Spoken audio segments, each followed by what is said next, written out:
Descendants are calling for the return of a priceless Indigenous shield that was stolen by one of Captain Cook's men in 1770. The ancestral artefact is on display at the British Museum, but UK law prevents it from being returned to Australia. Europe correspondent Bridget Brennan reports from London. Rodney Kelly has made it his mission to reclaim a priceless piece of Australian history.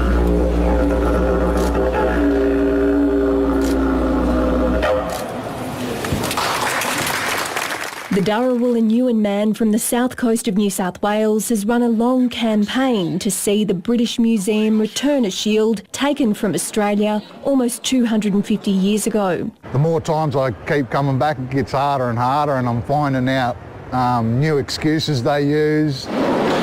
The Guaiagal shield is said to have been owned by Rodney Kelly's ancestor Cooman, who confronted Captain Cook in 1770.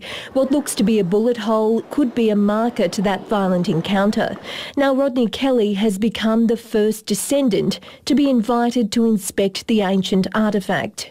That proud moment and happy moment, just turned to sadness and sorrow, because I knew that shield was going back into its case.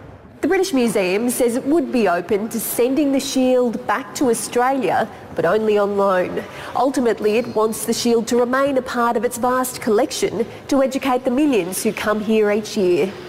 The museum's position really has always been clear in terms of, we feel that the benefit of a collection like the museum's is its strength and breadth. We are here to represent all world cultures, and we want to make sure that we retain the collection as an entity. The British Museum is bound by an Act of Parliament which prevents it from returning antiquities and artworks.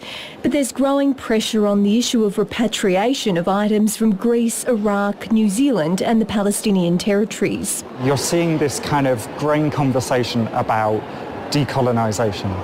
And we're kind of moving away from this idea that large museums, like many of the ones we see in London, are neutral spaces. They're not. Rodney Kelly's next step will be to pressure British and Australian politicians to consider new laws to allow the return of his ancestors' treasures. Bridget Brennan, ABC News, London.